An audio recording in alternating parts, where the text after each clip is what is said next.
Je vais donc laisser la parole à notre rapporteur. Je vous remercie. Merci Présidente, merci Madame la Ministre d'avoir accepté cette audition de commission d'enquête et je tiens à remercier tous les sénateurs présents parce que je crois que c'est important de faire honneur au ministre de la République. Et même si parfois nous ne sommes pas d'accord, nous avons le droit quand même de respecter les uns et les autres.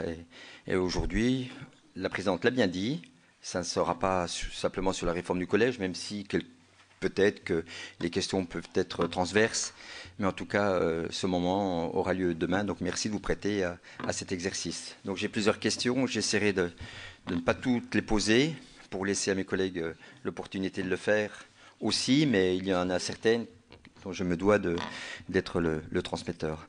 La première question, c'est par un communiqué de presse en date du 14 janvier. Vous avez annoncé, vous l'avez dit tout à l'heure, avoir pris connaissance de 200 incidents liés à la minute de silence. Vous avez dit qu'il y en avait un peu plus.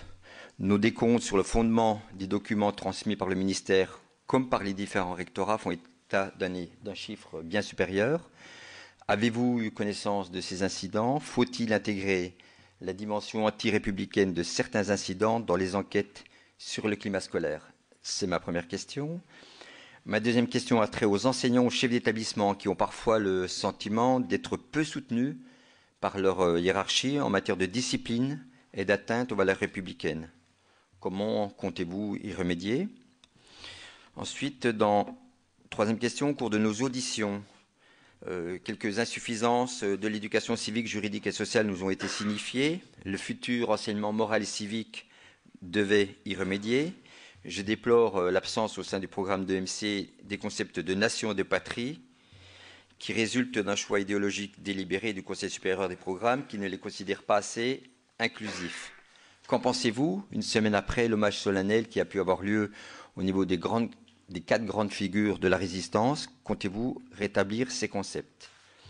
Enfin, en matière de recrutement des recrutement des personnels de l'éducation nationale, comment pouvez-vous intégrer l'impératif de l'adhésion et de la capacité à faire adhérer ou à faire partager les valeurs de la République? Pourquoi ne pas restaurer une épreuve spécifique du CAPES qui existait auparavant, agir en fonctionnaire éthique et responsable?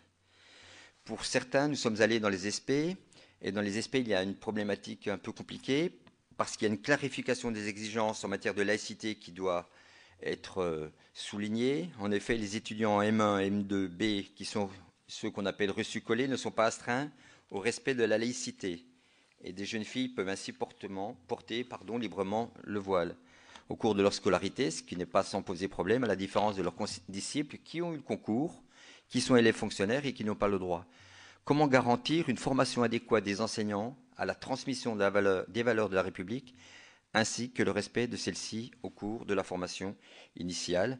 Puis peut-être quelles pourraient être les traductions concrètes d'une orientation de rétablissement de l'autorité des maîtres et comment remettre du rituel et de la solennité dans la scolarité, afin de lui donner du sens. Merci. Alors, ça fait beaucoup de questions, bien sûr. Donc, Madame la Ministre, vous pouvez y répondre, bien sûr, dans l'ordre, dans le désordre et de la façon qui vous intéresse, puisque dans votre propos liminaire, il y avait déjà des points que vous avez traités. Merci, pardon. Bon, d'abord, sur les incidents donc, liés à la minute de silence, je voudrais être sûre de m'être fait bien comprendre, pardon. Au moment donc, de cette minute de silence, ce sont environ 200 incidents qui nous ont été remontés. Je conviens aisément qu'on a connaissance que des incidents qui nous sont remontés. Donc je ne suis pas là pour vous asséner avec force qu'il y en a eu 200. Sans doute il y en a eu davantage. En tout cas, ce dont je suis sûre, c'est que nous avons passé des instructions très claires pour que rien ne soit minimisé, sous-estimé ou non signalé. Donc je crois que 200, c'est à peu près raisonnable comme chiffre. Ce dont je vous parlais, moi, tout à l'heure, c'est des signalements de radicalisation qui sont encore quelque chose d'autre, qui est lié, vous savez, aux tentations de djihad vécues malheureusement par un certain nombre de jeunes et pour lequel nous avons former, adresser un livret aux équipes enseignantes et aux chefs d'établissement sur la façon dont on peut identifier des signaux de radicalisation. Et donc, c'est ce travail-là qui nous donne le résultat que j'évoquais des 816 signalements. Sur la question dont on peut donc intégrer la dimension anti-républicaine de certains incidents, de fait, quand on parle de signaler la radicalisation, c'est bien ça que ça recouvre. Donc, comme je vous le disais, depuis le mois de novembre, nous avons fait évoluer nos dispositifs de signalement. Concrètement, comment ça se passe pour que vous les ayez en tête? Donc, chaque jour, le chef d'établissement va faire remonter à l'inspecteur d'académie les incidents qui se sont déroulés dans la journée, lequel inspecteur d'académie transmet à l'académie qui ensuite, elle, transmet au ministère les faits qui lui paraissent les plus graves. Donc il faut bien avoir conscience, bien sûr, qu'il y a des faits qui, parce que considérés comme insuffisamment graves, ne nous arrivent pas. Mais en tout cas, aujourd'hui, je crois que le message est clair. Est-ce qu'il y a une réticence à signaler au sein des établissements scolaires? Oui, ça peut exister, évidemment, par peur de voir son établissement mal jugé par ses supérieurs ou parfois par manque d'accompagnement tout simplement des personnels. Et c'est la raison pour laquelle nous avons voulu, notamment au lendemain des incidents liés à la minute de silence, réagir en dépêchant des cadres aguerris, c'est-à-dire notamment des référents laïcité ou des inspecteurs dans les établissements où il y avait eu ce type d'incident pour reprendre la discussion avec les élèves et ne pas laisser s'installer le silence après. Donc, bien sûr que la formation que j'évoquais tout à l'heure sur les questions de laïcité sert aussi, par ailleurs, à aguerrir davantage les enseignants et à passer le message qu'il vaut mieux signaler les incidents plutôt que les passer sous silence. Un dernier mot pour vous dire que dans la réforme du collège, il est prévu quelque chose qui est passé un peu inaperçu, mais qui est très important, qui est la généralisation de ce qu'on appelle les enquêtes locales de climat scolaire. Qui ont vocation régulièrement dans chaque établissement à prendre le pouls, la température de la façon dont et les équipes enseignantes et les élèves vivent leur climat scolaire, ce qui nous permettra d'avancer sur des questions comme le harcèlement, bien sûr, ou les violences scolaires, mais qui nous permettra aussi de répondre à ces questions d'incidents anti-républicains. Beaucoup d'enseignants et de chefs d'établissement ont fait part de leur sentiment d'être peu soutenus en matière de hiérarchie, en matière de discipline, pardon. Oui, ça rejoint ce que je disais à l'instant, c'est-à-dire que c'est une question de message et de signal qui est passé, et je crois que le Premier ministre, moi-même, avons été très clairs au lendemain des incidents en janvier. Sur l'enseignement moral et civique, il est bien question de nation. Vraiment, le concept de nation apparaît dans les programmes d'enseignement moral et civique tels qu'ils ont été préparés. Le sens républicain de la nation fait partie des objets d'enseignement. Et parmi les autres objets d'enseignement, on peut aussi citer le drapeau national, l'hymne national, la fête nationale ou encore la défense nationale. Donc on est bien d'accord que ces programmes ont bien vocation à transmettre un certain nombre de savoirs, de connaissances et de valeurs aux élèves. Pardon, je passe d'une page à une autre.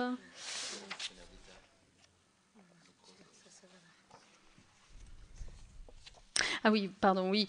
En matière de recrutement des personnels de l'éducation nationale, comment on intègre l'impératif de la capacité à faire partager les valeurs de la République? Ça, je l'ai absolument en tête. C'est la raison pour laquelle j'ai écrit à l'ensemble des présidents de jury des concours de l'enseignement pour leur demander de veiller à ce que les thématiques de la laïcité et de la citoyenneté trouvent leur place dans les épreuves qu'ils font passer aux candidats.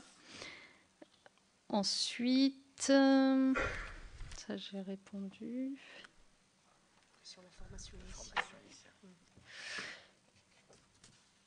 Oui, comment garantir une formation adéquate des enseignants à la transmission des valeurs de la République? C'est un travail qui est en cours avec les ESP, les écoles supérieures du professorat et de l'éducation. Pour votre information, je réunis tous les directeurs des ESP dans quelques semaines pour faire en sorte qu'il puisse y avoir une harmonisation de leur tronc commun, puisque la difficulté à laquelle on peut être confronté, c'est que par la loi qui les a créés, on a réclamé beaucoup des SP en leur demandant de traiter beaucoup de sujets, et de fait, on a aujourd'hui une hétérogénéité d'un territoire à l'autre, où certaines vont peut-être plus insister sur tel ou tel sujet. Et cette question de la capacité à transmettre les valeurs républicaines, nous avons décidé qu'il fallait qu'elle fasse partie du tronc commun de toutes les SP. Et donc, nous harmonisons leur contenu dans quelques semaines ensemble. Voilà. Et puis, peut-être pour répondre sur l'obligation de laïcité ou de neutralité qui s'impose ou pas aux fonctionnaires stagiaires dans les SP, bien sûr, les fonctionnaires stagiaires sont tenus de respecter la neutralité qui doit être celle des fonctionnaires. Donc, il est attendu d'elle. Sauf, pardon ? Sauf... Alors, il faut prendre le micro parce que sinon ça ne peut pas fonctionner. Donc, sauf les reçus-collés qui peuvent intervenir justement, qui n'ont pas cette obligation de ne pas être voilés, qui peuvent l'être dans ceux qui ratent le concours de la fonction publique et qui sont reçus-collés et qui ne sont pas obligés d'être en neutralité comme les autres étudiants. Excusez-moi, vous parlez de ceux qui ne sont pas de fait encore fonctionnaires. Oui, ceux qui sont... C'est parce que le concours se situe bien sûr en L3, c'est bien ça le sujet, sauf à le changer d'année, hein, ce qui peut être une question qu'on peut se poser. Mais aujourd'hui, c'est vrai que tant qu'on n'est pas en master MEF, on n'est pas fonctionnaire, donc on n'est pas soumis aux mêmes obligations de neutralité.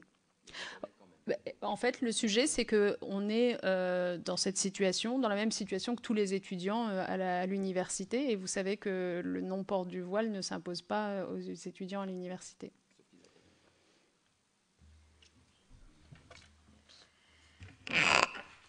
Alors, merci beaucoup. Peut-être la dernière question, je ne sais pas si vous l'avez vue, Madame la Ministre, celle sur l'autorité des maîtres. C'est pas magique, mais elle a été posée. Donc... Si, pardon, c'est une question importante. La question des rites, vous vous souvenez qu'elle avait beaucoup fait partie du débat en janvier. Nous avons décidé d'y répondre en demandant donc à chaque établissement dans son projet d'établissement de prendre une date de célébration, de cérémonie commémorative et d'y faire travailler donc leurs élèves, d'ailleurs autour d'un projet qui, y compris, comprendra la visite, par exemple, d'un site mémoriel pour faire en sorte qu'on puisse avoir un message, un discours, un projet clair qui soit conduit et autour de cela, bien sûr, les rites républicains, la Marseillaise, tout ce qui accompagne, mais avec une explication pédagogique qui soit apportée.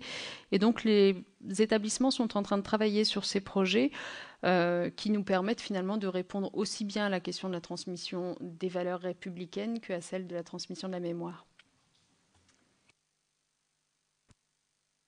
Donc, si vous le voulez, je vais faire des séries de questions, donc 3, etc., pour que Madame la Ministre puisse les noter et répondre de façon... donc groupé, mais en même temps que tout le monde puisse avoir la parole. Donc la première question que j'ai, c'est Monsieur Magnier. Bien, merci Madame la Présidente, Madame la Ministre, mes chers collègues.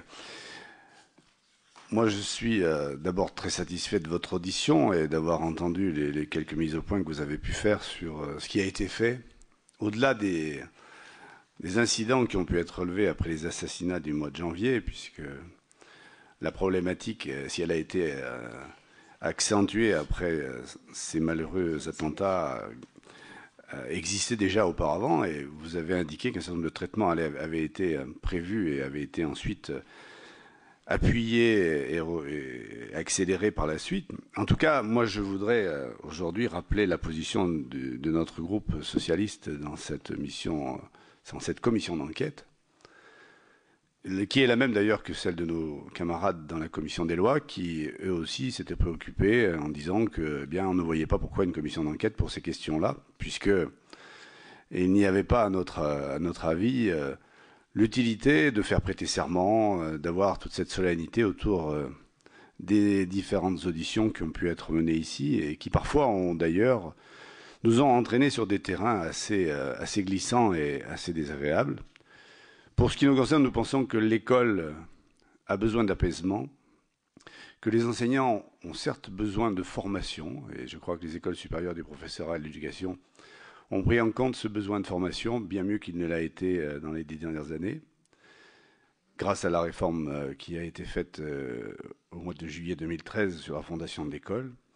Et enfin, effectivement, les programmes ont besoin de rénovation, et y compris d'intégrer des matières comme l'enseignement moral et civique d'une manière beaucoup plus précise qu'il ne le faisait jusqu'à maintenant. Alors, bon, je ne reviendrai pas sur les quelques intervenants qui nous ont parfois fait frémir, y compris certains philosophes. D'autres nous ont fait plaisir, philosophes aussi, M. Bidard par exemple, que nous avons entendu avec beaucoup de passion dans cette salle il y a peu de temps. Et puis moi je suis un peu inquiet par les diatribes parfois à peine voilées de notre rapporteur, qui parfois font des diatribes sévères contre le pédagogisme. Je ne sais pas, chers collègues, si vous êtes laissés entraîner. Le pédagogisme, en fait, la pédagogie, ça existe. Le pédagogisme, c'est une dérive, mais je crois que dans l'école aujourd'hui, les enseignants, ils ont déjà assez à faire de la pédagogie, et je ne crois pas qu'il y ait beaucoup de ces pédagogistes que vous sanctionnez. Vous nous dites souvent qu'il y a une baisse de niveau, qu'on remet en cause l'excellence et que l'école ne peut éduquer, ce n'est pas son rôle premier, qu'elle doit d'abord instruire. Non, mais c'est ce que vous avez dit, mon cher collègue, et je l'ai relevé. Moi, je suis, enfin, mes camarades... Le débat d'orientation, c'est le 11, oui. Essayez de poser une question. Oui, mais je vais la poser la question, mais je pense quand même qu'il faut planter le décor, parce que M. Gros-Perrin, il le plante, le décor, souvent. Mais moi, je voudrais le planter. Alors, je ne reviendrai pas là-dessus, mais pour nous, il y a eu un certain nombre d'excès de langage, et qui pourrait laisser penser qu'on met un peu l'école à feu et à sang après ces graves événements du mois de janvier, et qu'on en a profité parfois pour essayer de faire, sinon le procès, au moins la mise en cause de l'institution scolaire, certainement des enseignants, puisque je vous le fais observer, les syndicats s'inquiètent aussi parfois de toutes ces observations qui sont faites sur leur travail. Et pourtant, comme l'a dit ici M. Léonet, qui est directeur central adjoint de la sécurité publique, lorsqu'il était auditionné, il n'y avait pas autant d'incidents que ceux qu'on aurait bien voulu nous faire croire. Et je crois que cette commission d'enquête, elle avait été faite essentiellement pour démontrer, parce que la réponse du ministère ne suffisait pas, qu'il y avait eu beaucoup plus d'incidents que ceux qu'on avait pu faire remonter. Or, aujourd'hui, eh bien, je crois que tout le monde est à peu près d'accord pour dire qu'il n'y a pas lieu de faire... tous ces débats, même s'ils sont intéressants parfois, puisque les auditions sont toujours intéressantes, mais toujours de mettre autant de solennité et de faire prêter serment pour dire des choses tout à fait simples, qui effectivement que nous connaissons bien et que nous rencontrons lorsque nous allons dans les écoles. Alors, Madame la Ministre, moi je suis content que vous ayez pu rassurer, je l'espère, notre rapporteur. Pour ce qui nous concerne, donc, nous ne cautionnons pas les mises en cause des enseignants de l'école. Nous ne nous associons pas à un certain nombre de choses qui ont été dites lors de ces auditions et lors de ces commentaires, et nous prendrons nos dispositions lorsque ce rapport sera remis. Nous attendons avec beaucoup d'impatience de connaître le contenu qui sera, nous l'espérons bien, qui sera dévoilé bientôt devant cette commission. Pouvez-vous aujourd'hui, Madame la Ministre, nous préciser, je crois que vous avez déjà répondu à beaucoup de ces questions, mais comment nous pouvons aujourd'hui montrer aux élèves, aux parents d'élèves, comment est-ce que montrer que l'école vraiment a besoin d'un climat serein et qu'il faut laisser à la porte de l'école aujourd'hui toutes les questions qui sont d'ordre cultuel, et la laïcité effectivement s'impose. Malheureusement, c'est une chose que l'on dit souvent, mais il faut que cela rentre vraiment dans les faits, que l'école soit vraiment inspirée et pleine de cette valeur de la laïcité. Et enfin, comment dans la formation des enseignants pouvons-nous affirmer et dessiner encore mieux justement une laïcité tout à fait stricte, mais toujours garder un accueil bienveillant de nos élèves, qu'ils soient collégiens, qu'ils soient lycéens ou même qu'ils soient étudiants. Monsieur le rapporteur, je vous remercie. Merci. Donc la deuxième question, c'est Monsieur Carle qui va la poser. Donc par respect pour le temps imparti à la ministre, veuillez être court. Je vous remercie. Merci Madame la Présidente. J'aurais deux questions, Madame la Ministre. La première, elle apparaît simple, mais la réponse peut-être un peu moins. C'est où commence et où s'arrête l'école, et donc où se commence et où s'arrête respectent ou s'appliquent les règles qui concernent l'école. Pourquoi je vous pose cette question? Parce que les enseignants que nous avons rencontrés nous ont fait part effectivement des difficultés qu'ils ont face à des signes ostentatoires qui portent atteinte à la laïcité, et ils se sentent, et je peux confirmer ce qu'a dit le rapporteur, pas suffisamment soutenus par leur hiérarchie, mais où ils ont des difficultés, c'est à l'extérieur des murs. Qu'en est-il donc des accompagnements pour les sorties scolaires ou les accompagnements pour les activités culturelles et sportives? Quid des conseils de classe? Et là, ils nous ont dit qu'ils voulaient de la clarté. Deuxième question, vous l'avez dit, l'école c'est une caisse de résonance de la société, des soubresauts de la société, qu'elle a ses responsabilités, mais elle n'est pas seule responsable. Il y a la famille, et il y a aussi, j'allais dire, l'environnement de l'école. Or, on met des sommes considérables dans chacune de ces politiques. L'école, votre budget c'est 66 milliards, je crois.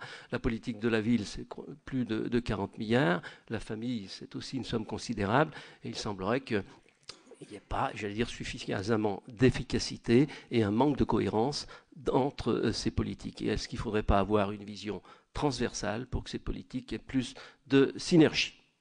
Et la troisième question de cette première série, Madame Blandet. Merci Madame la Présidente. Madame la Ministre, j'ai deux questions sur votre politique et deux questions plutôt sur votre opinion.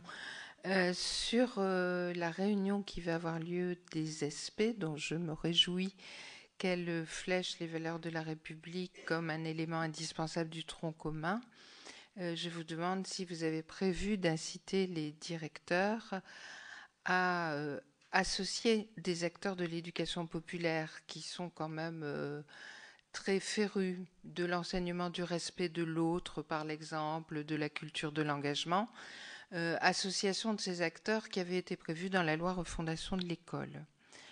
Même chose sur l'évaluation dont nous attendons les avis du ministère.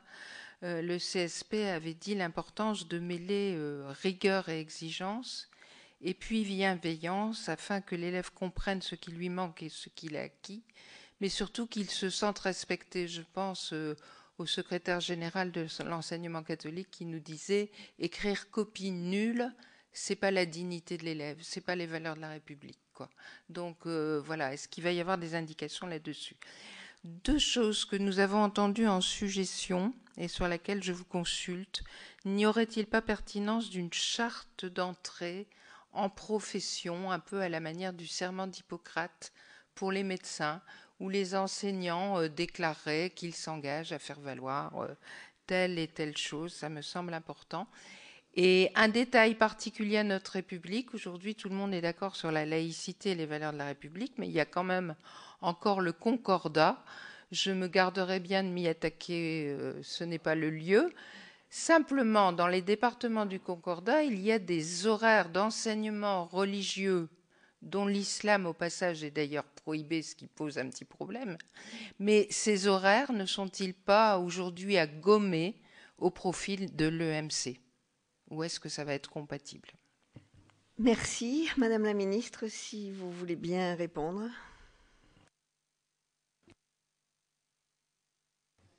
Merci.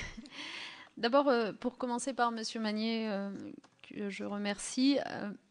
Cette question du climat scolaire, en effet, et de la façon dont on s'assure que l'école soit un lieu sanctuarisé dans lequel règne la laïcité, c'est-à-dire qu'on transforme bien l'enfant en élève, qu'on lui demande de laisser à la porte de l'école ses attributs confessionnels, c'est une question absolument majeure parce qu'on voit bien que de là découle aussi la qualité du climat scolaire, la capacité des enfants à apprendre à vivre ensemble. Et c'est la raison pour laquelle, depuis 2012, loin des procès qui nous sont faits parfois, nous n'avons cessé de promouvoir la laïcité.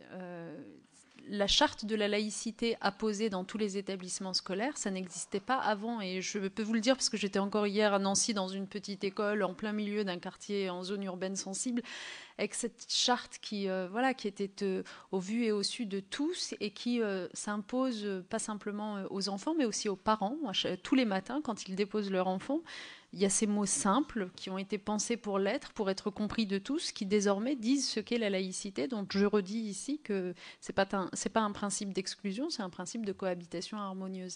Et au-delà de cette charte de la laïcité, nous avons décidé, dans les mesures que nous avons adoptées au lendemain des attentats et de cette grande mobilisation, de faire du 9 décembre, désormais, la journée nationale de la laïcité, qui sera célébrée dans tous les établissements. Et je crois que c'est important à souligner, parce que ça veut dire, on parlait tout à l'heure de rite républicain, mais s'il est bien une valeur de la République à célébrer, à faire connaître et à faire aimer aux enfants, c'est bien celle de laïcité. Et cette journée en sera l'occasion.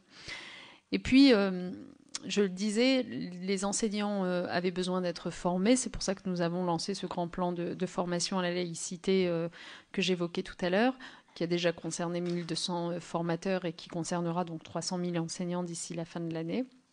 Ils ont aussi besoin d'avoir ces principes simples de laïcité comme base de relation avec les parents. Et c'est pourquoi nous avons prévu que désormais, à chaque rentrée scolaire, les parents seront invités à signer le règlement intérieur et la charte de la laïcité pour être bien assurés qu'on parle des mêmes choses et qu'ils comprennent quelles sont les règles qu'on fait respecter à leurs enfants. Sur la question de Monsieur Karl, où commence et où s'arrête l'école, c'est très juste. Vous avez raison. Ce qu'il est apparu aussi dans la grande mobilisation, c'est que ce qui fragilisait les discours des professeurs, notamment sur ces questions de laïcité, c'est que parfois les adultes qui entourent les enfants ne portent pas forcément les mêmes discours et que du coup les enfants, évidemment, sont toujours très contents de pouvoir créer des coins entre les adultes. Et donc, il nous faut veiller à ce que non seulement, bien sûr, les enseignants et les parents disent la même chose, ça on l'a tous en tête, d'où la nécessité de promouvoir ce qu'on appelle la coéducation, mais aussi que les enseignants et les éducateurs que sont amenés à rencontrer les enfants dans le cadre des animations périscolaires, par exemple, ou des associations d'éducation populaire, disent la même chose sur ces questions de valeur de la République et de laïcité. C'est la raison pour laquelle, s'agissant de laïcité, on a décidé que toutes les ressources pédagogiques que nous développons pour former nos enseignants à transmettre la laïcité, nous les mettons à disposition des acteurs qui nous entourent. Je pense aux collectivités locales, par exemple, pour que les animateurs du périscolaire aussi bénéficient de ce même accompagnement et qu'on parle bien de la même chose sur la base des mêmes ressources. Donc on y travaille avec l'Association des maires de France dans le cadre des plans éducatifs territoriaux que l'on construit pour les rythmes éducatifs. Mais je crois que c'est au fond, s'il y a bien un mot qui est ressorti de toute la consultation de ces 4 derniers mois sur les territoires, c'est décloisonner. Décloisonner, arrêter de fonctionner en silo, l'éducation nationale qui a ses propres règles, les services de santé leurs propres règles, etc. Et donc, ce sujet de laïcité en est une bonne illustration. Tous les adultes doivent parler la même langue quand on parle de laïcité aux enfants. Parler la même langue, ça ne veut pas dire, pour faire le lien avec votre question suivante, être sourd à ce qui peut se dire parfois et ne pas faire un effort de compréhension. J'en viens à la question des accompagnatrices de sortie scolaire. Moi, je ne jette la pierre à personne. Un de mes prédécesseurs, en l'occurrence Luc Châtel, avait fait adopter une circulaire dans laquelle il précisait qu'il fallait lutter contre le prosélytisme à l'école et que lorsque des parents, des mères en l'occurrence, portaient le foulard et qu'elles se proposaient pour être accompagnatrices scolaires, il ne fallait pas les y autoriser parce qu'on considérait cela comme du prosélytisme. On a vu les effets que ça a eu sur le terrain. Quand je dis que je ne jette la pierre à personne, c'est que je ne reproche à personne de tenter quelque chose, mais ensuite il faut évaluer ce qu'on fait. Et les effets que ça a eu sur le terrain, c'est que ça a été terriblement contre-productif. C'est-à-dire que ça a braqué une génération entière d'enfants contre même le principe de laïcité. Or, si on croit au principe de laïcité, je crois qu'on doit veiller avant tout à ce que les enfants y adhèrent. Parce que si on donne l'impression de leur faire violence, et en l'occurrence le fait de refuser à leur mère d'accompagner bénévolement une sortie scolaire, et donc de la stigmatiser, de la mettre de côté au simple motif d'une tenue vestimentaire, sans même qu'elle ait fait preuve de prosélytisme particulier, eh bien c'est une façon de braquer les enfants d'évidence. Et donc, c'est pour cela qu'en effet, j'ai revu la position sur ce sujet, mais je voudrais être très claire sur ma position à moi. Je suis opposée à toute forme de prosélytisme. Et donc, je l'ai dit aux équipes enseignantes et aux chefs d'établissement, dès lors qu'il y a du prosélytisme, d'ailleurs qu'il soit politique ou religieux ou autre, il faut bien évidemment s'opposer à la venue dans l'établissement ou à l'accompagnement par un parent d'une sortie scolaire. Mais quand il n'y a pas ce prosélytisme, quand on est simplement face à un parent qui n'est pas un agent du service public, donc qui n'est pas tenu par les mêmes règles de neutralité, quand on est face à une volonté de coopérer des parents, je crois que nous devons tout mettre en œuvre pour favoriser la coéducation, favoriser le travail partenarial de l'école avec les parents. Et c'est la raison pour laquelle j'ai souhaité que dans ce type de situation-là, les équipes fassent preuve du discernement qu'on attend d'elles et favorisent cette coopération plutôt que de la rejeter. De manière générale, le maître mot en matière de laïcité, c'est discernement. C'est d'ailleurs une preuve de confiance qui est faite aux équipes enseignantes que de leur dire il y a certes des règles qu'on définit au niveau national uniformément, mais ensuite il y a la réalité du terrain et c'est aussi dans le détail de la vie que ces équipes savent comment se comporter. Par exemple, vous aurez noté que s'agissant de cette jeune fille à la jupe longue qui, dans un établissement scolaire, a vu ses parents convoqués au motif qu'elle perturbait, j'ai pris la défense et le soutien de l'équipe enseignante parce que, de fait, j'ai pu constater qu'il y avait perturbation, il y avait incident et que, comme je le disais tout à l'heure, nous demandons aux enseignants de faire remonter les incidents, de ne pas les minimiser. Donc, quand ils ont lieu, oui, il faut convoquer les parents, oui, il faut adopter des sanctions éducatives, pédagogiques, et non, il ne faut pas laisser passer les provocations. Mais c'est une question de discernement, et ça n'est évidemment pas au motif de la couleur ou de la longueur de la jupe que cette jeune fille a été prise à partie. C'est bien parce qu'elle avait un comportement qui n'était pas acceptable. Donc discernement, et pour que les enseignants puissent faire preuve de ce discernement, formation, on l'a dit, en initial dans les SP, on l'a dit, en continu, comme je l'ai évoqué, et puis accompagnement, c'est-à-dire pouvoir se reposer sur des spécialistes au fond de ces questions-là. Et c'est la raison pour laquelle, depuis 2012, nous avons développé dans chaque académie des référents laïcité, qui là encore n'existaient pas auparavant, donc des monsieur ou madame qui sont spécifiquement chargés d'accompagner les équipes sur ces sujets. Madame Blandin, sur la question des SP et du fait d'associer les acteurs de l'éducation populaire. Oui, d'abord, je voudrais vraiment insister sur le fait que le ministère de l'Éducation nationale soutient beaucoup les acteurs de l'éducation populaire. Enfin, vous le savez évidemment, vous, mais ce n'est pas forcément su à l'extérieur. Et on le fait parce que, de fait, il y a un travail efficace qui est conduit par ces associations et nous souhaitons en effet développer leur implication dans les formations qui seront délivrées par les SP. Sur le reste, vous m'interrogez sur notre calendrier en matière d'évaluation. Je redis ici que la réforme du collège que nous avons conduite est un tout.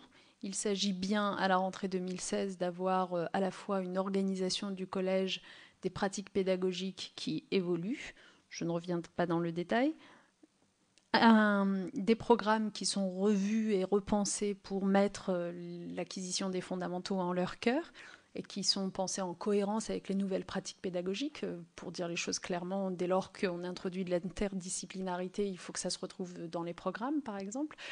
Et pour boucler la boucle et que tout cela fasse un ensemble cohérent, il s'agit bien aussi de réformer l'évaluation, donc d'avoir un nouveau diplôme du brevet qui, en effet, soit à la fois exigeant, clairement, et qui en même temps soit stimulant, parce que nous estimons que l'évaluation, elle est faite aussi pour encourager, faire progresser les élèves.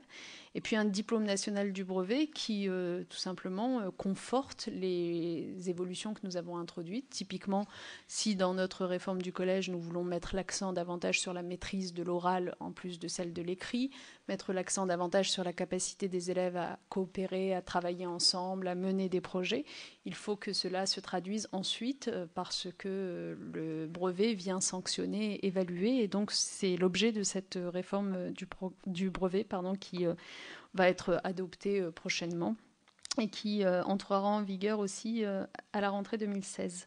J'ai noté les 2 derniers points, juste un mot. J'ai noté l'idée d'une charte d'entrée en enseignement. Je ne sais pas si vous l'aviez formulée comme ça, mais c'est comme ça que je l'ai noté. Mais je trouve que l'idée est intéressante. Je pense qu'elle mérite d'être creusée.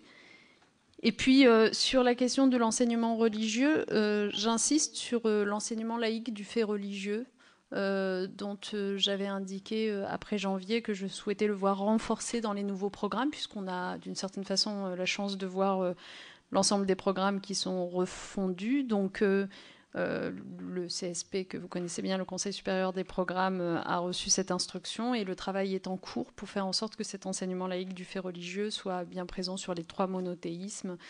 Et il ne s'agit pas, là encore, d'apprendre une foi aux élèves, mais de développer leur esprit critique à l'égard de ce qui peut s'écrire en la matière. Merci.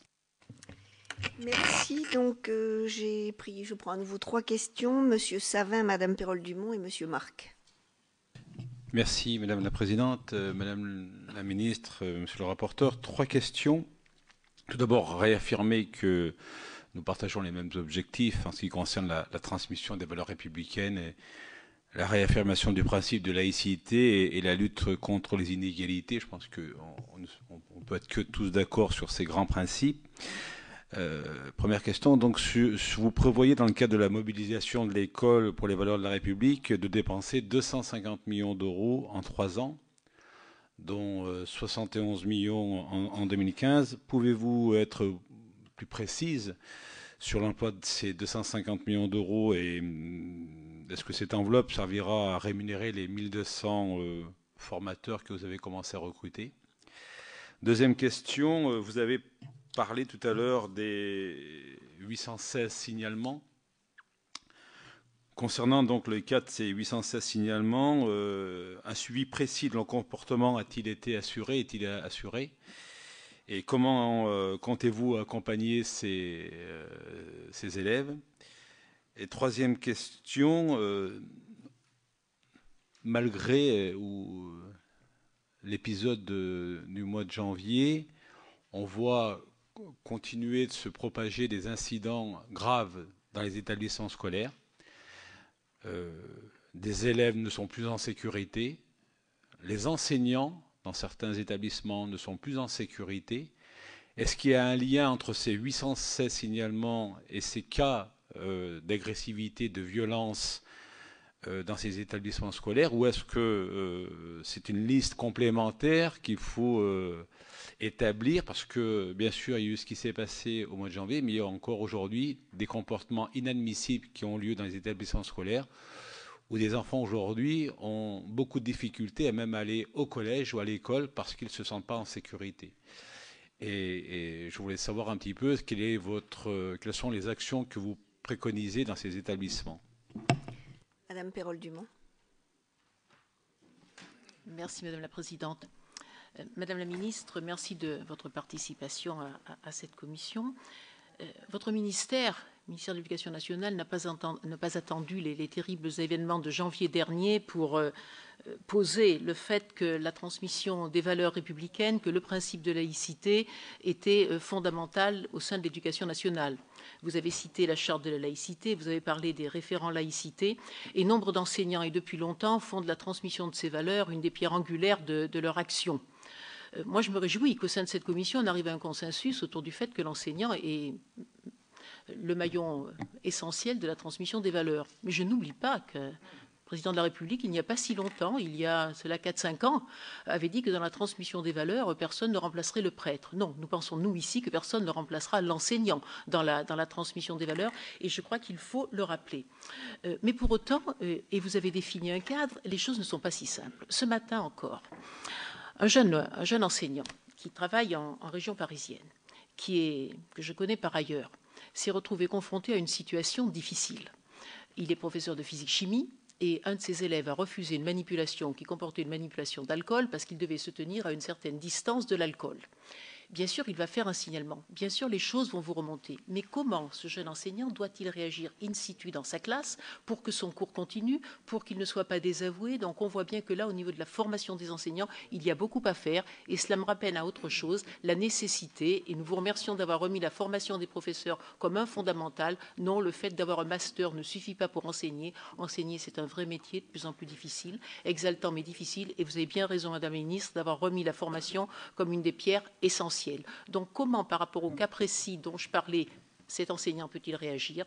Et j'allais dire, ce n'est pas exactement le thème de la réunion de ce soir, mais quand même, Madame la Ministre, vous dire que nous sommes nombreux, au-delà des contre-vérités que nous entendons sur la réforme du collège que vous portez, à vous soutenir, parce que oui, le collège est un maillon essentiel de notre système éducatif, mais il est un maillon qui en ce moment est fragilisé et qu'il convient qu'il évolue. Monsieur Marc, votre question. Merci Madame la Présidente. Madame la Ministre, je partage un constat avec vous que la maîtrise de la langue est capitale, notamment pour la manipulation des concepts et pour que nous ayons ensuite des élèves qui soient en capacité de faire preuve d'esprit critique et le plus aiguisé possible. Vous dites qu'une évaluation en début CE2 permettra d'adapter les enseignements à ce moment-là de la scolarité. On fait un constat, enfin moi je l'ai fait dans mon boulot de conseiller pédagogique, que souvent en CE2, malheureusement, c'est trop tard. On sait aussi que ce qui est capital en matière de maîtrise de la langue, ce sont les dernières années de maternelle et le CP. Et aussi le temps de contact avec la langue française. Vous avez évoqué le lien avec la politique de la ville et les associations. Ne convient-il pas de s'attaquer plutôt à ce problème de maîtrise de la langue en associant en dehors des périodes scolaires les associations et les acteurs de la politique de la ville? Merci. Madame la Ministre, si vous voulez bien répondre. Oui, merci. Merci beaucoup. Pour commencer par Monsieur Savin, d'abord sur les 250 millions d'euros. Donc oui, je crois que c'est en effet un effort qu'il faut souligner et saluer parce que nous avons été en capacité, et c'est aussi, je crois, une marque d'importance accordée au sujet par le Président de la République et le Premier ministre, très rapidement après les événements de janvier, après la grande mobilisation, de mobiliser cet argent qui a vocation essentiellement à organiser les formations que j'évoquais tout à l'heure, le grand plan de formation des enseignants, les 1200 déjà formés, les 300 000 à venir, donc ça coûte de l'argent, mais pas seulement, puisque dans les 11 mesures que nous avons adoptées au sortir de cette grande mobilisation, il y a des choses, par exemple, qui relèvent de l'augmentation des fonds sociaux dans les établissements pour mieux pallier les difficultés financières que rencontrent un certain nombre d'enfants en situation de pauvreté. Et le constat avait été fait que malheureusement en 10 ans, ces fonds sociaux avaient été divisés par 2 et qu'il y a des enfants qui rencontrent des problématiques d'habillement, d'équipement, d'alimentation. Et donc nous avons décidé, parce que ce qui est apparu finalement du malaise à l'école, ça n'est pas simplement la difficulté à vivre ensemble, c'est aussi l'absence de mixité sociale, c'est aussi le dénuement dans lequel sont plongés un certain nombre d'élèves. Eh bien, parmi les mesures que nous adoptions, de mettre le paquet aussi sur ce sujet. Donc les 250 millions d'euros, cela sert d'ailleurs pour faire le lien avec la dernière question qui m'a été posée, aussi dans les quartiers les plus en difficulté en politique de la ville, par exemple, à soutenir les programmes de réussite éducative. Enfin, il y a un certain nombre de choses qui sont financées grâce à cela, mais on vous en passera le détail si vous le souhaitez. Sur ce que deviennent les signalements, je ne voudrais pas vous avoir inutilement préoccupé en vous donnant le chiffre de 816. J'essaye d'être évidemment la plus transparente possible, comme d'habitude, et j'en profite pour dire que cet effort de transparence, honnêtement, il n'a pas toujours été fait. Des perturbations de minutes de silence, c'est déjà arrivé dans le passé, il y a quelques années, comme vous le savez, en 2001 en particulier. Je ne me souviens pas que ça a été, en 2005 aussi, remonté à ce point-là. Donc il y a eu, de ma part, une volonté claire, au lendemain des attentats de janvier, de tout dire pour nous aider à tout penser. Voilà, à n'avoir aucun tabou et à réfléchir, y compris à des sujets, je pense au rapport Aubin, par exemple, qui date de 2004, si mes souvenirs sont bons, qui évoquait la difficulté d'enseigner certaines périodes de l'histoire dans tel ou tel établissement. C'est à tout cela que je souhaite qu'on réponde maintenant, parce qu'il y a eu un sursaut, une prise de conscience en janvier dernier, et que je ne souhaite rien éluder. Et c'est la raison pour laquelle donc, je vous donne ce chiffre de 816. Encore une fois, je parle des soupçons de radicalisation. Donc, que deviennent-ils? Alors d'abord, ils ne s'avèrent pas tous de fait cas de radicalisation, comme je vous le disais. Les situations, une fois qu'elles sont signalées, sont étudiées par les cellules de suivi qui sont pilotées par le préfet et qui sont présentes dans chaque département.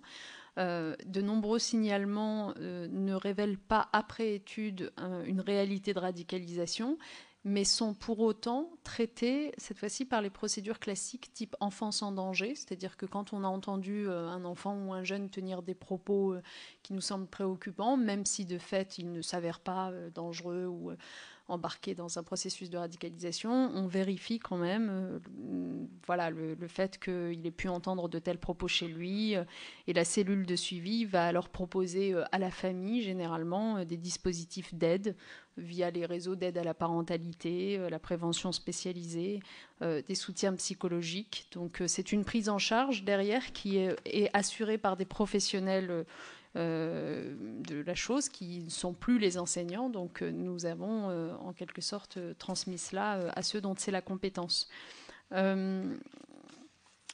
Est-ce qu'il y a un sujet enseignant qui ne se sentent pas en sécurité ou du moins pas en capacité d'enseigner, comme vous l'évoquiez, Madame Pérol-Dumont, tout à l'heure en parlant de cette anecdote autour de l'alcool? Moi, je conviens, pour m'être rendue dans beaucoup d'établissements au lendemain des événements, avoir souvent entendu les enseignants, en effet, dire combien il était devenu difficile d'enseigner par rapport à un phénomène que tout le monde connaît bien, qui est celui du relativisme généralisé. C'est-à-dire qu'au fond, les élèves sont beaucoup plus tentés que par le passé de contester ce qu'on leur apprend au motif qu'ils ont vu, lu autre chose sur ce sujet. Et c'est le grand retour, par exemple, des théories créationnistes. Alors, on ne s'y attend pas forcément. Moi, j'avoue que ça m'a un peu surpris. Mais sur tous les sujets, et aucune discipline, étrangement, ne semble à l'abri. L'histoire, bien sûr, on en a parlé tout à l'heure, les sciences, même les maths, il semblerait qu'aujourd'hui, au fond, le vrai défi, la vraie menace pour ces jeunes générations, c'est l'incapacité à trier l'information dont ils sont noyés en permanence. Et c'est pourquoi je veux insister sur la question du numérique, parce que cette information, elle leur arrive par le numérique. Et quand j'entends certains qui peuvent avoir de bonnes raisons, mais dire qu'il faudrait que l'école reste en mode avion, qu'elle se tienne à l'écart des évolutions numériques, je ne les comprends pas. Parce que, qu'on le veuille ou pas, aujourd'hui, les enfants très jeunes sont complètement noyés dans ce monde et qu'il nous faut au contraire leur donner les moyens de s'y repérer, de faire la part entre l'information et la désinformation, d'apprendre à développer une civilité numérique. On parlait tout à l'heure des rites, de l'autorité, du respect, mais ça, c'est aussi, j'allais dire, comme citoyen numérique qu'il faut apprendre à le développer parce que c'est peut-être là encore qu'elle l'est le moins. Donc c'est pour ça que je pense que le plan que nous avons adopté, le président l'a annoncé il y a quelques jours, 1 milliard d'euros tout de même sur 3 ans pour à la fois former les enseignants à apprendre par le numérique, les doter en ressources numériques et équiper les élèves et les établissements, c'est une chose très importante et qui a un rapport étroit avec notre sujet, contrairement à ce qu'on pourrait penser. Et puis enfin, sur la question des associations dans les quartiers populaires, oui, moi, enfin d'ailleurs, dans les quartiers populaires ou pas, peu importe, je crois beaucoup à ce partenariat. J'évoquais tout à l'heure les programmes de réussite éducative qui permettent en fait d'appréhender l'enfant par le regard croisé de plusieurs adultes dans toutes ces dimensions. On voit bien que ce qui se cache généralement derrière l'échec scolaire, c'est des choses aussi basiques qu'un enfant qui n'a pas les lunettes adaptées pour bien voir au tableau, un enfant qui, je le disais tout à l'heure, souffre de manque d'alimentation et donc n'arrive pas à se concentrer. Et donc c'est pour cela que je souhaite développer, et on m'a remis, Jean-Paul Delahaye, l'ancien DGESCO, m'a remis il y a quelques jours un rapport que je vous invite vraiment à lire sur la pauvreté en milieu scolaire, Je souhaite, avec les collectivités locales, développer des initiatives qui ont été expérimentées ici ou là, qui sont très simples. Par exemple, le fait d'offrir un petit déjeuner à l'école le matin. Je crois que c'est aussi comme cela qu'on remettra un petit peu de chance et d'égalité de réussite parmi tous les élèves. Voilà, en quelques mots, je suis très schématique dans mes réponses, mais... Alors, merci Madame la Ministre, parce qu'il reste peu de temps et comme je sais que vous ne pouvez pas prolonger, je demande aux uns et aux autres d'être courts dans leurs questions pour que Madame la Ministre puisse tenir son temps aussi. Donc Madame Cartron. Oui, Madame la Ministre. Voilà, Madame la Présidente.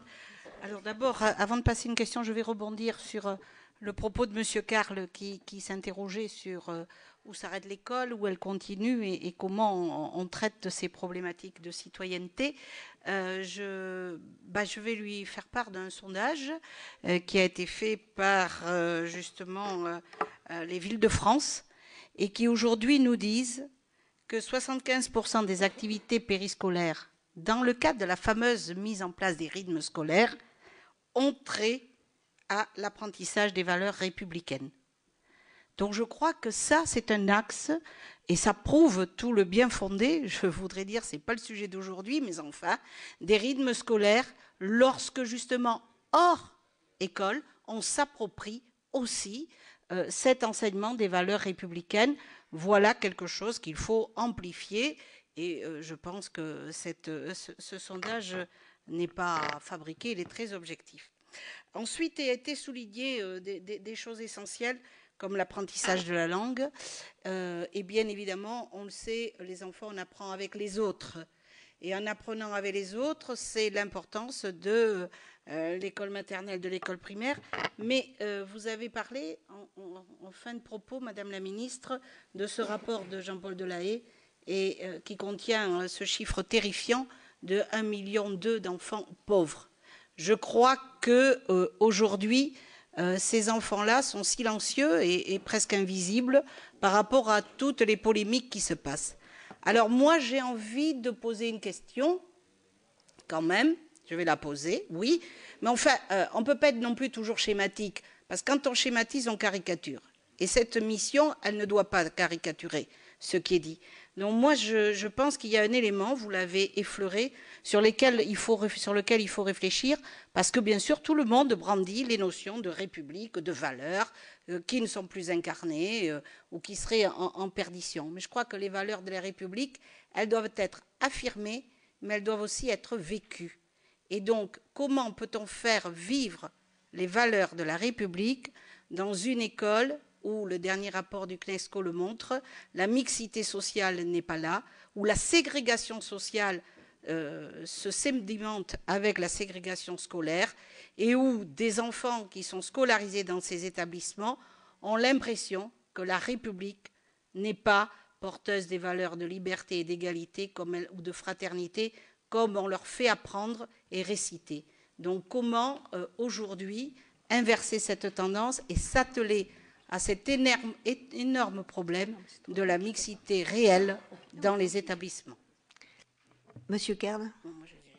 Oui, merci Madame la Présidente. Madame la Ministre, moi je voudrais d'abord dire à Monsieur Magnier que pour ma part, et je pense comme pour la plupart des membres de cette commission, il n'est pas question de faire à travers cette commission d'enquête un procès à l'école et encore moins aux enseignants.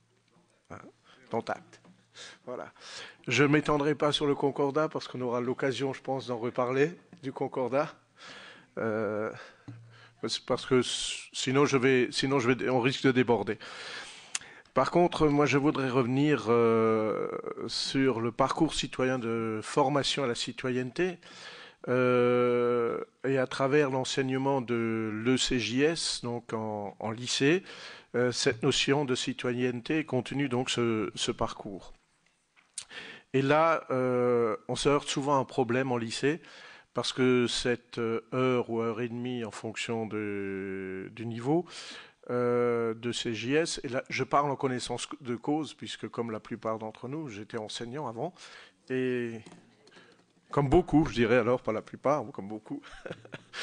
Donc, souvent, cette heure est confiée à des enseignants qui sont en sous-service. sans aucune formation. Et là, je parle par expérience parce que ça m'est arrivé, où on dit, tu es en sous-service, il te manque 1 heure, 1 heure et demie, tu vas faire de l'ECJS sans aucune formation. Donc là aussi, je crois il est grand temps de profiter de votre initiative en matière de formation des enseignants pour également former les enseignants à cette discipline et en demandant surtout aux chefs d'établissement de respecter, de donner ces heures d'enseignement à des enseignants qui sont formés et que ces formations se déroulent la plupart du temps, j'espère, en dehors du temps scolaire. Alors la 3e de cette série, Monsieur Abbat. Non, parce que plein de choses ont été dites. Moi, j'ai beaucoup apprécié, Madame la Ministre, quand vous avez évoqué cette notion de relativisme. Je crois qu'on est vraiment là au cœur du sujet, donc je ne vais pas développer, on n'a plus le temps. Simplement, puisqu'on parle de relativisme, un petit mot sur la relativité des choses. Il y a eu effectivement 200 incidents, ou 300, ou 400. Combien y a-t-il de collèges, d'écoles primaires et puis de lycées, voilà. Alors ça ne veut pas dire que c'est pas important, mais il faut relativiser si on veut aborder le problème de manière sereine et tranquille dans cette commission d'enquête, en dehors de la problématique de fond qui a été évoquée. Je ne reviens pas dessus non plus. En même temps, quand il y a eu un problème sur 1 minute de silence, si l'enseignant avait été suffisamment formé, rassuré lui-même dans un contexte d'autorité suffisante, il aurait rapidement transformé la minute de silence en minute de parole, et de 200, on serait passé à quelques dizaines, voire 0 incident. Parce que très souvent, on a ces témoignages-là aussi, quand la minute de silence a été imposée, ça coinçait. Quand on faisait 1 minute de parole, ça dégageait. Et moi, j'ai l'expérience dans un collège un peu compliqué, même plutôt compliqué, avec une population qui n'est pas forcément particulièrement sensible au sort de nos compatriotes français d'origine juive et à l'histoire qu'ils ont eu dramatique ces dernières, dans les années que l'on ne va pas rappeler ici. Si on avait demandé à nos jeunes Français d'origine musulmane de faire dans le collège que je connais une journée, une semaine, une action sur l'année sur la Shoah, on aurait eu forcément les phénomènes de minutes de silence. Ils ont participé, simplement ces gamins, à une pièce de théâtre sur toute l'année. Les chemins du ciel, c'est la fumée des cheminées et des camps de concentration, avec un professeur, et je viens à ma question, avec un professeur qui avait l'autorité. Madame la Ministre, qu'est-ce que vous pensez pouvoir faire pour redonner aux enseignants l'autorité, pas l'autorité bête et méchante, le coup de bâton, mais celle qui est liée au respect? Ça veut dire qu'ils doivent être rassurés, formés, se sentir bien dans leur métier, bien payés, très bien formés, j'entends bien vos intentions, mais dans les actes, il va falloir être vraiment particulièrement audacieux, et puis éviter que les meilleurs de nos enseignants se retrouvent dans des endroits qui sont entre guillemets, facile à travailler et qu'on envoie nos plus jeunes de nos enseignants sans de vrais mécanismes de tutorat dans des endroits malheureusement plus difficiles. Et c'est ceux-là qui sont perdus face à une petite bouteille d'alcool dans une expérience physique. Excusez-moi, j'ai quand même été long. Merci. Madame la Ministre, si vous voulez bien répondre à ces 3 questions et ensuite nous verrons. Si vous m'y autorisez, Madame la Présidente, tout à l'heure j'ai oublié de répondre sur la question de l'apprentissage du français. Alors j'en profite quand même pour dire que notre souhait d'insister davantage sur l'acquisition des fondamentaux en matière d'apprentissage du français ne se résume pas évidemment à cette évaluation que l'on mène à l'entrée de CE2. C'est important parce qu'il s'agit de dire qu'on ne lâche pas les enfants et qu'on vérifie les choses régulièrement. Mais évidemment, vous retrouvez cette priorisation donnée à ce sujet dans le fait, par exemple, de préscolariser les enfants avant l'âge de 3 ans. J'insiste sur ce point, d'autant qu'a été évoquée la situation des territoires les plus en difficulté, les territoires politiques de la ville. Nous avons comme ambition d'ici 2017 d'avoir dans ces territoires politiques de la ville 50% des enfants de moins de 3 ans qui soient préscolarisés. On sait à quel point les écarts de langage se creusent dès le plus jeune âge. Et donc, c'est absolument fondamental. Et là encore, c'est un travail d'ailleurs qui implique non seulement l'État, le ministère de l'Éducation nationale, parce qu'on décide d'y mettre les postes qu'il faut, mais qui implique aussi les collectivités locales, parce que j'ai pu voir dans certains endroits, par exemple, que bien qu'on mettait les moyens, les financements nécessaires, la commune n'ouvrait pas la classe physique qui eût été utile pour accueillir la classe supplémentaire. Donc c'est un travail qui est en cours, qui est très important et de longue haleine. Et je voulais simplement insister sur ce point. Sur les propos de Madame Cartron, d'abord, vous avez eu raison de souligner que les activités périscolaires peuvent être un moment, en effet, pour développer cette transmission des valeurs républicaines. J'y crois beaucoup.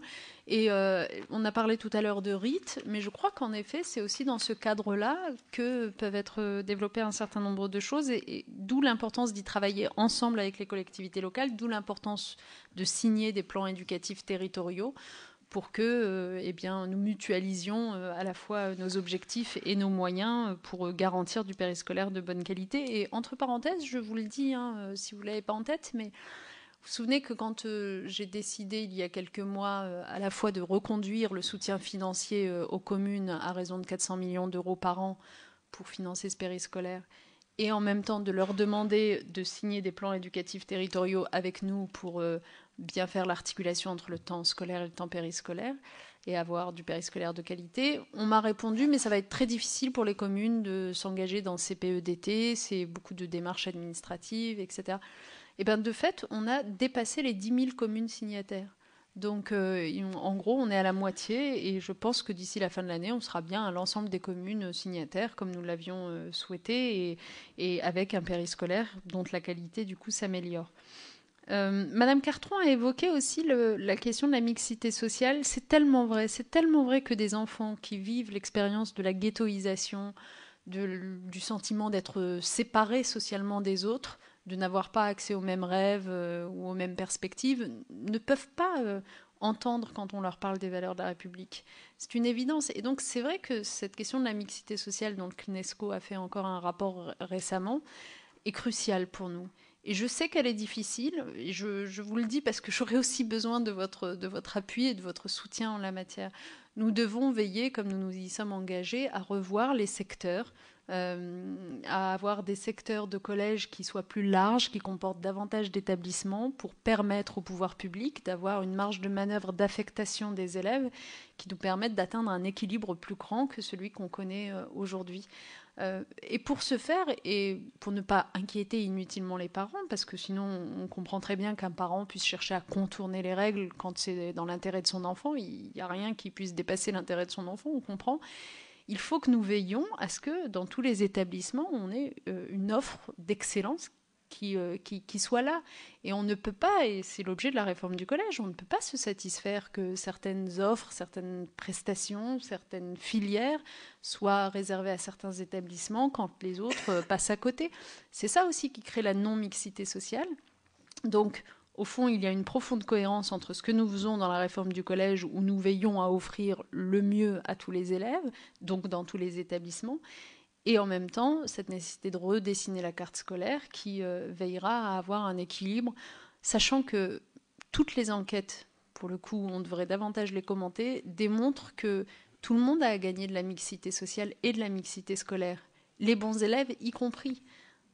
Tous ceux qui se sont essayés à l'exercice vous expliqueront que quand vous mettez en condition le bon élève d'expliquer à son camarade plus en difficulté le passage du cours qu'il n'a pas compris, le fait même pour le bon élève d'être amené à l'expliquer, ce passage du cours, le lui fait mieux apprendre. Donc il y a un gain évident, mais il faut qu'on sache, nous, les pouvoirs publics, organiser cette mixité sociale mieux. Et c'est ce que nous faisons. Nous avons décidé de procéder pour le faire de façon pragmatique. Il ne s'agit pas d'imposer un modèle théorique unique du haut pour toutes les collectivités locales, mais de demander à des conseils départementaux de travailler avec nous. Et nous avons déjà des volontaires d'ailleurs de gauche comme de droite, ce qui est une bonne surprise, avec lesquels nous allons travailler ensemble dans les mois qui viennent sur le redécoupage des secteurs, en mettant à leur disposition aussi des outils pour mesurer de façon très scientifique, objective, le degré de mixité sociale, comment on peut améliorer les choses. Et ensuite, nous veillerons à généraliser cette démarche. Sur la question du parcours citoyen, pardon, j'essaie de relire mes notes, mais j'écris très mal. Ah oui, pardon, vous évoquiez le CJS. Oui, c'est clair que le CJS n'a pas toujours été très bien traité ces dernières années, et c'est aussi les leçons qu'on en tire, nous, et c'est pour ça que l'enseignement moral et civique, qui prend donc la place à partir de la rentrée prochaine, est conçu autrement. D'abord, c'est un enseignement à part entière. C'est la différence avec le CJS, qui était au fond une composante de l'histoire géo, que les professeurs d'histoire géo faisaient en gros un peu quand ils avaient le temps, ou alors, disons plus exactement, qu'il leur arrivait d'utiliser du temps qui aurait dû être consacré à l'ECJS pour finir le programme d'histoire géographique qu'ils n'avaient pas eu le temps de finir, ce qui pose d'ailleurs une autre question qui est celle de programmes trop lourds et que les professeurs n'arrivent pas à finir. Et je rappelle que c'est pour cela que nous avons décidé de réviser les programmes, pour faire en sorte qu'ils soient faisables dans une année scolaire sans que les enseignants passent leur temps à courir après la montre, et surtout en se donnant le temps de vérifier que les élèves aient acquis ce qu'on leur a appris. Je vous assure qu'enfin, vous êtes bien placés, certains d'entre vous sont enseignants, en l'état actuel des choses, c'est infaisable. C'est infaisable, notamment en histoire géo, et donc ça a amené, notamment, s'agissant de l'ECJS, à manquer de temps pour être réalisé véritablement. L'EMC, l'enseignement moral et civique, aura bien un créneau horaire qui sera préservé. Et voilà, et c'est ainsi que nous veillerons à ce que ce soit réalisé, comme je le disais, à hauteur de 300 heures sur l'ensemble d'une scolarité par élève. Je voulais réagir à ce que disait M. Abad, parce que, vous savez, il m'est arrivé quelque chose d'assez marquant dans l'un des établissements où il y a eu un incident autour de la minute de silence, dans la région parisienne. L'établissement a eu la bonne idée d'inviter Latifa Ibn Ziyaten, que vous connaissez, qui donc a été invitée à venir voir la classe dans laquelle ça s'était passé. Et j'ai trouvé que c'était extraordinaire parce qu'elle est venue, elle a parlé avec les élèves, et les élèves d'eux-mêmes ont demandé à refaire la minute de silence et applaudi à la fin. Et ce que vous disiez est très juste, c'est-à-dire qu'il faut qu'on fasse attention. Moi, je suis pour être de la plus grande fermeté envers les provocations, etc. Mais en même temps, il faut qu'on fasse attention à ne pas se braquer tellement que finalement, on n'oppose plus qu'un mur aux élèves, alors que l'école, c'est quand même censé les faire apprendre, les faire grandir, avoir une vertu éducative. Et donc, il faut toujours qu'on se demande, c'est pour ça que j'ai insisté dans mon introduction sur le fait que les enseignants ne pouvaient pas être laissés seuls, si, à l'aide d'autres regards, on ne peut pas répondre finalement plus simplement aux questions et aux réticences d'un certain nombre d'élèves. Et c'est pour ça que j'ai voulu développer ce concept de réserve citoyenne pour faire intervenir d'autres adultes qui étaient disponibles et disposés à le faire. Ça ne répond pas à votre question sur l'autorité, mais en tout cas, déjà, je pense que le croisement des regards est quelque chose de très important à prendre en compte. S'agissant de l'autorité des maîtres, souvent on a l'autorité qu'on ressent soi-même avoir ou ne pas avoir et qu'on renvoie. Oui, absolument. Et ce que je veux dire par là, c'est que je crois que les enseignants, les maîtres ont été mis à mal ces dernières années. Mais vraiment, c'est une question de rémunération trop faible. Je ne vais pas vous dire le contraire. Je pense que d'ailleurs, le sujet est devant nous et qu'il faudra évidemment y répondre, mais en précisant tout de même que, sans vouloir faire de polémique, mais quand nous sommes arrivés aux responsabilités en 2012, il nous a fallu parer au plus pressé. Je veux dire, il y avait tellement de choses à rétablir entre la formation, les postes manquants pour remplacer parfois l'absence d'un prof, la préscolarisation des enfants avant 3 ans, etc. Il y avait tellement de choses à rétablir que, oui, nous avons paré au plus urgent. Il n'en reste pas moins qu'il est un sujet dans notre pays qui est celui de la rémunération des enseignants, et je pense qu'il faut y répondre. Et puis, d'une certaine façon, d'un sentiment de déconsidération dans le débat public que vous comprenez très bien. Vous voyez bien la façon dont on parle de l'école et des enseignants à chaque fois qu'on est amené à le faire dans le débat public. Je comprends qu'on finisse par se sentir mal à l'aise quand on est enseignant, soumis à des injonctions paradoxales, sommé de répondre à toutes les fractures de la société. Et c'est pour ça que quand on a organisé cette grande mobilisation au lendemain des attentats de janvier, on a voulu y associer, y impliquer tous les acteurs autour de l'école, parce que oui, c'est la responsabilité des pouvoirs publics du ministère, bien sûr, que d'organiser les conditions de la mixité sociale, par exemple, pour ne pas laisser les enseignants se retrouver dans des établissements ghettoisés. C'est de la responsabilité des collectivités locales que de veiller, par exemple, à ce qu'il n'y ait pas des enfants qui ont faim le matin en arrivant à l'école parce qu'on ne s'occupe pas suffisamment des problèmes de pauvreté. C'est de la responsabilité des parents que de veiller à ce que le discours qu'on porte ne soit pas systématiquement divergent avec celui porté par l'enseignant. Donc il y a une responsabilité collective à avoir. C'est aussi ça qui rétablira l'autorité des enseignants. Je trouve que l'avantage de cette séquence et de cette grande réflexion qui nous a mobilisés, c'est que je crois que les gens en ont pris conscience. Peut-être que pour le dire simplement, médiatiquement, il faudrait que cette prise de conscience s'installe encore un peu plus. Parce que je pense que c'est surtout médiatiquement que parfois on est dans le raccourci, dans les caricatures et qu'on ne prend pas assez compte de la difficulté des situations. Voilà, mais en gros, je pense qu'il y a cette question de la formation, de la rémunération, de la considération et que ensuite tous les enseignants sont évidemment capables de faire preuve d'autorité quand ils y ont été bien formés. Madame la ministre, merci, puisque aujourd'hui c'était notre dernière audition et c'était normal de finir par la ministre de l'Éducation nationale. Il y a 2 sénatrices et 2 sénateurs frustrés, je vous prie de m'en excuser, puisque c'est 1h30 et je ne peux pas faire de miracle. Je voulais juste dire que par rapport à tout ce que nous allons essayer d'écrire ensemble dans ce rapport, il y a des choses qui sont évidentes, c'est le respect des enseignants. Et je crois que je l'ai dit au début de chaque audition, j'ai toujours relativisé les incidents et j'ai toujours dit 1 minute de silence aurait dû être précédée d'1 heure de parole. Donc je vous remercie à toutes et tous d'avoir assisté à cette audition. Et le rapporteur ? Et le rapporteur.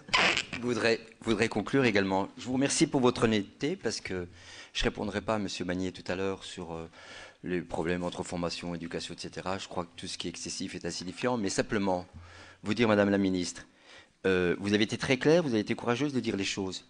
Parce que nous sommes partis, nous, de 200 incidents, et vous nous avez fait part de 816 cas de radicalisation. Et je trouve que c'est important parce que c'est le courage. Et enfin, vous avez dit quelque chose d'important. Et lorsque vous dites que pour les sorties scolaires, il ne faut pas... il faut être pragmatique, je l'entends bien qu'il faut être pragmatique, mais lorsqu'une personne voilée fait une sortie scolaire, ça peut jeter un discrédit, un vrai problème à l'école, et ça peut entrer dans ce qu'on appelle dans le communautarisme. Et c'est là où c'est dangereux, parce que les personnes qui sont là et qui accompagnent, à un moment donné, peuvent être surprises, choquées.